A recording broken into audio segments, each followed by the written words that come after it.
Buletin Didik 13 Mac bersama saya Midi Saleh. Salam hormat dan salam sejahtera. Memahami kehendak rakyat untuk kekal cergas dan terus positif di musim pandemik COVID-19, kerajaan telah membenarkan aktiviti sukan, riadah dan rekreasi di taman-taman awam dengan kawalan SOP yang ketat. Melalui program Malaysia Prihatin, norma baharu rekreasi, ia sedikit sebanyak dapat mengembalikan semula kehidupan rakyat meskipun dalam norma baharu. Raja Amanda Raja Faisal ada laporannya.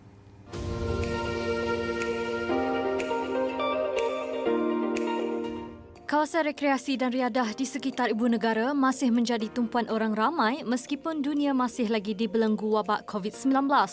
Tinjauan hari pertama pembukaan semula Taman Persekutuan Bukit Kiara ini mendapati seawal jam 7 pagi lagi orang ramai sudah mula datang untuk meluangkan masa hujung minggu mereka beriadah bersama keluarga. Antara aktiviti yang dapat dilihat, berbasikal, jogging dan yoga. Aktiviti senam aerobik bersama beberapa badan bukan kerajaan juga turut diadakan sempena pembukaan taman rekreasi ini siang tadi. Bagaimanapun, rata-ratanya mematuhi SOP ditetapkan dengan pemantauan pihak berkuasa.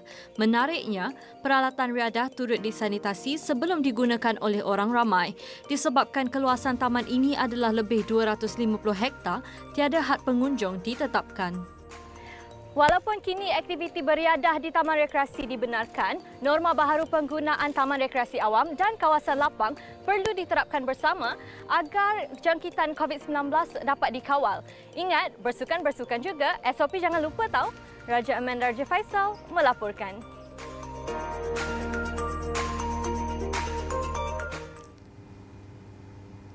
Lagi pilihan untuk warga kota yang masih belum mempunyai destinasi beriadah bersama keluarga. Anda boleh ke Taman Eco Rimba Kuala Lumpur TERKL di Bukit Nenas yang dibuka semula kepada orang awam bermula hari ini. Ketua Pengarah Perhutanan Semenanjung Malaysia, Datuk Muhammad Rizal Awang yakin kawasan ini menjadi alternatif kepada masyarakat menjalankan aktiviti hujung minggu. Ia memandangkan perjalanan merentas negeri masih belum dibenarkan berikutan pelaksanaan Perintah Kawalan Pergerakan Bersyarat PKPB. Bagaimanapun, katanya pengunjung masih perlu terus mematuhi prosedur operasi standard SOP untuk masuk. Selain perlu mematuhi penjarakan fizikal dan penggunaan pelitup muka, mereka hanya dibenarkan untuk melakukan aktiviti seperti jungle trekking dan memerhati burung. Aktiviti perkemahan dan berkumpulan beramai-ramai secara serentak tidak dibenarkan. Tahan lebih lama dan dapat diisi dengan kuantiti yang lebih banyak. Mangkuk tingkat menjadi pilihan sesetengah ibu bapa untuk bekalan anak-anak ke sekolah. Namun begitu, ada yang menganggap sesuatu yang pelik untuk membawa mangkuk tingkat ke sekolah. Tidak kurang juga yang mengejek dan mentertawakan individu yang membawa bekalan dalam mangkuk tingkat. Kisah adik Nur Batrisha Balkis, pelajar tahun 1 SK Putrajaya Presin 91, membawa mangkuk tingkat ke sekolah mendapat perhatian di media sosial baru-baru ini. Saya bawa mangkuk tingkat ni pergi sekolah, kiranya bawa sebagai bekal lah. Isteri masak, kita masukkan dalam ni. So, dalam bekas tu sebenarnya makanan tu dia berkongsi saya dengan anak saya. Kemudian saya yang bawa pergi kelas dia, saya yang buka, saya yang hidang. Kemudian biasalah saya nak ambil gambar kan untuk kenangan sebab dia baru masuk je 1. Bila masuk dalam tu, tengok dalam rasanya esok pagi ni tu orang beritahu kata gambar dia dah tersebar, dah viral dah. Guru muzik ini bagaimanapun menerima kritikan itu dengan positif. Ia sedikit pun tidak mematahkan semangatnya dan isteri menyiapkan bekalan mangkuk tingkat setiap hari untuk kesemua anak-anak mereka, termasuk abang-abang Batrisha, Muhammad Haziq Haras tahun 3 dan Muhammad Raziq Raihan tahun 5 di sekolah yang sama. Anak saya memang tak ada masalah pun bawa sebab benda-benda tak berat pun, tak ada masalah pun. Janji dalam tu ada makanan untuk dia orang. Dia orang sebab anak saya ni memang dia suka makan tomato, dia suka makan buah. So kalau macam kita campurkan sekali benda tu nanti dia jadi tak sampai petang sebab dia sekolah petang kan. So yang lain sebenarnya dia tak ada pun nak rasa macam nak malu ke nak bawa mangkuk tingkat ni ke terbeban ke apa ke, tak ada. Memang dia orang sebenarnya asalkan ada makanan tu dia orang sukalah. Tidak lokek untuk menyiapkan bekalan mangkuk tingkat, Hasimah Abdullah bangun seawal 4.30 pagi untuk menyediakan sekurang-kurangnya 2 lauk untuk dibawa anak-anaknya ke sekolah. Ada mak ayah kat luar sana tu, kalau mamak lah lebih utama kan. Tak payahlah malu nak bagi anak bawa bekal mangkuk tingkat, sebab mangkuk tingkat ni pun ada banyak jenis kan. Kalau kita tengok Tupperware pun ada lebih ringan. Yang ni pun tak berat sangat pun, ringan je. Jadi lebih elok lah, sebab kalau kita asingkan lauk macam ni, anak pun lagi selera nak makan kan. Sebab kalau kita campur nasi dah bengkak sama dengan lauk, jadi cepat basi, jadi selera anak pun dah tak ada kan. Saya buat asing-asing tu sebab saya tahu anak saya macam mana. Tiada istilah malu, 3 beradik ini berbangga malah seronok dapat menikmati lebih banyak lauk ketika waktu rehat. Paling menarik, insiden viral itu juga membuatkan lebih ramai rakan-rakan mereka ingin membawa bekalan mangkuk tingkat. Ibu bawa apa? Bekalkan apa? Bekalkan buah, Ada buah. Lagi? nasi sambal sotong. Haras ada apa? Sama juga. Mangkuk tingkat bukan saja menjadi pilihan ibu bapa untuk membekalkan anak-anak mereka bekalan makanan untuk ke sekolah.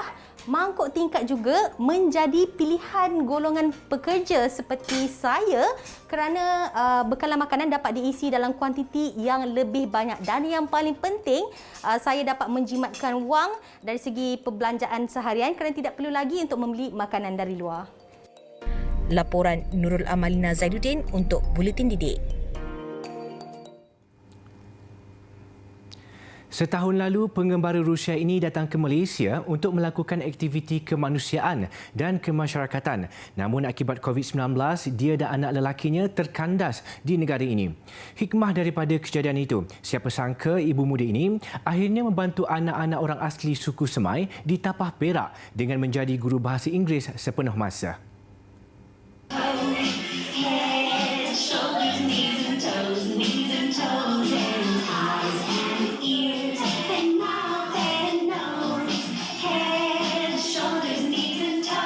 Kisah Valerie Arja, 32 tahun dan anak lelakinya Cree, 6 tahun, pernah menjadi perhatian media apabila terkandas di lapangan terbang antarabangsa Kuala Lumpur, KLIA, kerana dihalang masuk ke Thailand akibat COVID-19. Dia yang juga bekerja sebagai pengurus hotel berkata, kejadian itu menjadi titik tolak buatnya menjadi guru bahasa Inggeris di Kampung Posuoh bermula Ogos lalu. In the beginning, everyone was a bit shy and I guess a bit suspicious, but I think after a couple of months it took for them to realize that my intentions are pure and there is nothing else I want than just to educate their kids. And right now our relationship is just so great and we bond really well. Sikap orang asli yang mengalu-alukan kedatangannya itu membuatkannya lebih bersemangat untuk mengajar. Dia turut mengajar golongan dewasa dan kini mempunyai murid seawal usia 2 tahun hingga 100 tahun. I think we have achieved an incredible progress in this 6 months and I hope that I will be given an opportunity to teach them longer. I sincerely hope that this generation of children in Posuoh, they will grow up speaking English fluently. Tambah Valerie, selepas 5 bulan mengajar, anak muridnya boleh membina ayat ringkas dan mula menunjukkan minat berkomunikasi dalam bahasa itu.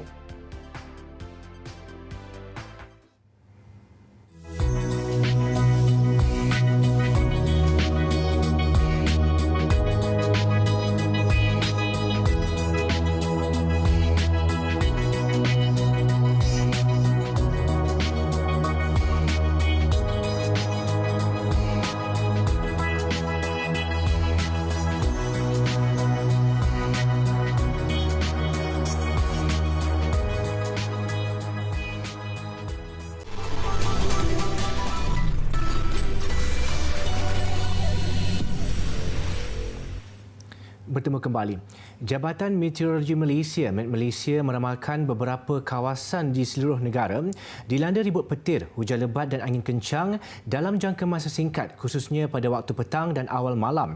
Ketua Pengarah Met Malaysia, Jalan Simon berkata, perubahan cuaca itu dijangka bermula Selasa ini hingga pertengahan Mei berikutan fasa peralihan monsun. Jelas beliau, keadaan cuaca itu menandakan berakhirnya monsun timur laut yang bermula pada 11 November lalu. Ia diramal berlaku di kebanyakan kawasan di negeri pantai barat dan pedalaman Semenanjung serta barat Sabah dan tengah Sarawak. Beliau menasihati orang ramai agar lebih berwaspada sepanjang tempoh berkenaan selain sentiasa peka dengan ramalan serta amaran cuaca yang dikeluarkan Met Malaysia. Maklumat terkini cuaca boleh disemak melalui laman web rasmi, aplikasi mobile My Cuaca, laman media sosial rasmi atau talian hotline 1300 22 1638. Lebih 300 hektar hutan termasuk kawasan paya gambut di 3 daerah di Pahang terbakar berikutan cuaca panas sejak awal bulan ini. Kebakaran paling serius berlaku di Rompin, membabitkan kawasan seluas 300 hektar. Ia menyebabkan daerah itu merekodkan bacaan Indeks Pencemaran Udara IPU 166 iaitu kategori tidak sihat sebelum susut kepada IPU 109. Pengarah Jabatan Bomba dan Penyelamat Pahang, Wan Muhammad Zaidi Wan Isa berkata, kebakaran hutan di Rompin berlaku di Muazzam Shah dan di Kuantan pula kebakaran berlaku di Penor. Manakala di Pekan, kebakaran berlaku di Kampung Cendrawasih dan Sungai Miang. Sebahagian besar kawasan terbabit adalah kawasan tanah gambut. Bila kebakaran tanah gambut ini, dia terlalu cepat merebak. Kemudian kita pada dasarnya kita tak nampak api.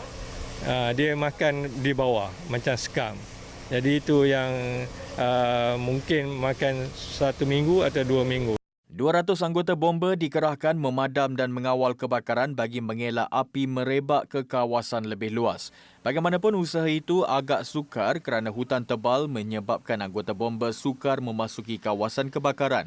Berikutan itu, usaha memadam kebakaran akan dilakukan menggunakan pesawat unit udara Jabatan Bomba dan Penyelamat Malaysia. Pembakaran terbuka dilakukan petani dikatakan punca kebakaran.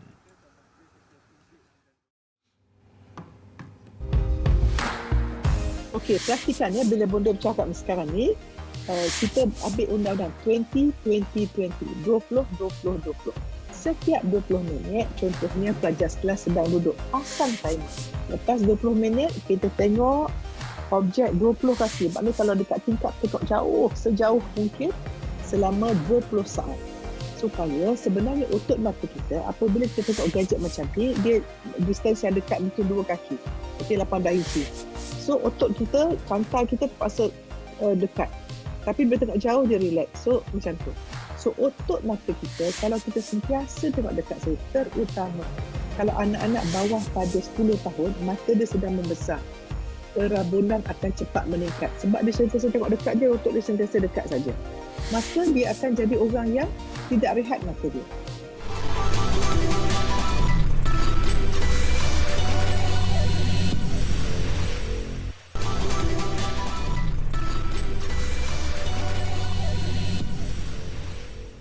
Masih bersama Buletin Didik. Tabung Ekonomi Kumpulan Usaha Niaga atau Tekun Nasional melaksanakan program tanggungjawab sosial korporat CSR Back to School di Johor Bahru bertujuan meringankan beban pelajar kurang berkemampuan. 100 pelajar sekolah golongan asnaf menerima sumbangan beg dan peralatan sekolah serta baucer bernilai RM50 setiap seorang.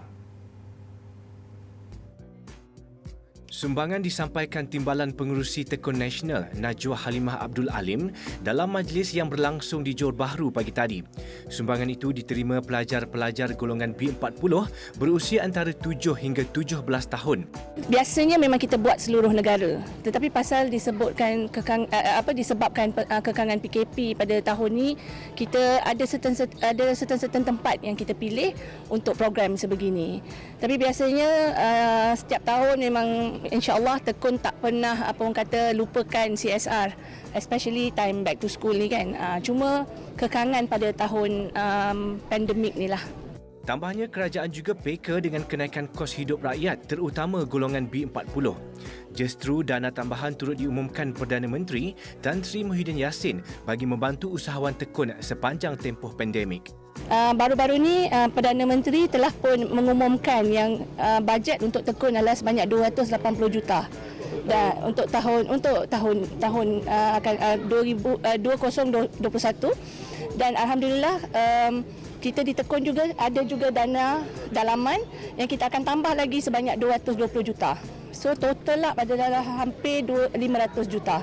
Jadi ini adalah disebabkan sebab kita tahu apa masalah rakyat sekarang ni. Sementara itu, sebahagian besar pelajar teruja dan gembira mendapat kelengkapan persekolahan. Hari ini Tekun Nasional bagi voucher program back to school, voucher back sekolah.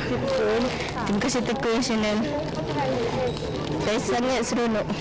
Program Back to School ini akan diteruskan di beberapa lokasi terpilih seluruh negara, termasuk Kelantan, Melaka dan Sarawak dalam masa terdekat. Pertubuhan Peladang Kebangsaan Nafas memperuntukkan RM580,000 bagi program tanggungjawab sosial korporat CSR Jom ke Sekolah tahun ini. Menurut Ahli Jemaah Pengarah Nafas, Datuk Dr. Abdul Rahman Bakri, program itu menyasarkan 5,800 penerima dalam kalangan anak ahli Pertubuhan Peladang Kawasan PPK. Ia akan dijalankan secara berperingkat di seluruh negara. Datuk Dr. Abdul Rahman berkata program CSR ini antara lain diharap dapat meringankan beban ibu bapa dan penjaga, lebih-lebih lagi ketika berdepan situasi pandemik yang masih belum berakhir. Beliau hadir menyerahkan sumbangan persekolahan program Jom ke Sekolah Nafas peringkat Dun Sungai Tawar yang turut dihadiri adunnya Datuk Rizam Ismail. Sumbangan itu disampaikan kepada 400 penerima dan selebihnya akan diagihkan di Dun Sabak esok. Sehingga kini 30,000 anak ahli PPK seluruh negara mendapat manfaat daripada program yang telah dijalankan sejak 5 tahun lepas. Selain sumbangan Jom ke Sekolah, Nafas turut menyalurkan bantuan khas COVID-19 sebanyak RM5,000 kepada setiap PPK di seluruh negara.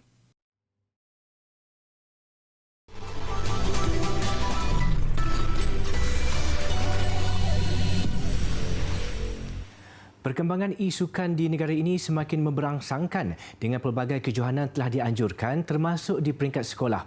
Mengambil inisiatif untuk memberi pendedahan meluas kepada pelajar sekolah rendah dan menengah terutama di luar bandar, Mobile Legend Bang Bang Community Hero dengan kerjasama Gen Bija Esports menganjurkan pertandingan e-sukan peringkat sekolah. Program Generasi E-Sukan Sekolah 2021 berlangsung minggu ini melibatkan sekolah rendah dan menengah di 4 negeri iaitu Perak, Johor, Putrajaya dan Kedah. Antara yang menyertainya ialah SK Felda Temencu, Kota Tinggi, Johor. Menurut pengurus pasukan, Cikgu Hafizah Hajanah, pertandingan ini sememangnya menjadi kegemaran murid-murid sekolah ini dan sering mendapat sambutan. Beliau juga amat menggalakkan pelajarnya menyertai pertandingan sebegini supaya dapat membiasakan diri dalam era digital. Penganjuran kali ini telah memberi pendedahan awal kepada murid-murid saya khususnya bahawa permainan game yang mereka selalu main di rumah tu bukan hanya semata-mata permainan game. Ianya boleh diketengahkan ke peringkat yang lebih tinggi. Selain daripada itu, ini adalah masa mereka, zaman mereka, anak-anak sekarang, generasi sekarang lahir dalam era cyber. Pertandingan ini juga menekankan etika di mana murid-murid diajar menjadi pemain yang bertanggungjawab dan berhemah supaya tidak menyalahgunakan platform dalam talian untuk mempengaruhi rakan sebaya. Secara tidak langsung menyemai semangat kesukanan. Saya nak jadi pro player ML lah. Tapi kalau kita nak jadi pro player, mesti jaga bahasa. Jangan toksik lah. Kena jadi streamer yang bertanggungjawab.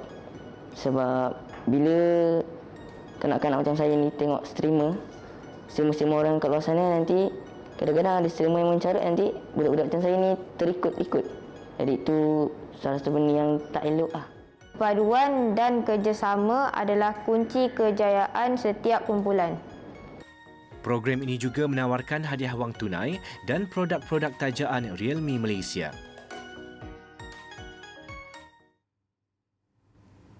BTS bantu penggiat muzik. Itu yang boleh dikatakan menerusi komitmen terbaru kumpulan K-pop itu yang mengeluarkan video persembahan untuk Music on a Mission hari ini.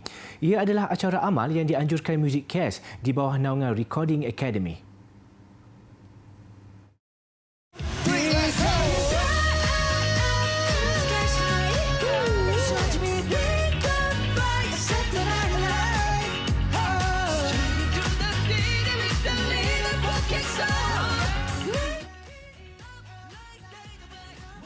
Acara tahunan itu diadakan menjelang anugerah Grammy bagi mengutip dana melalui persembahan pelbagai artis. Selain BTS, artis terlibat tahun ini ialah Her, John Legend, Hayam dan ramai lagi. Dana daripada acara ini diagihkan kepada penggiat industri yang memerlukan termasuk pemuzik, penulis lirik, penerbit dan jurutera. Dalam tempoh setahun, Music Cares telah menyumbang lebih $22 juta untuk penggiat industri yang terjejas akibat COVID-19.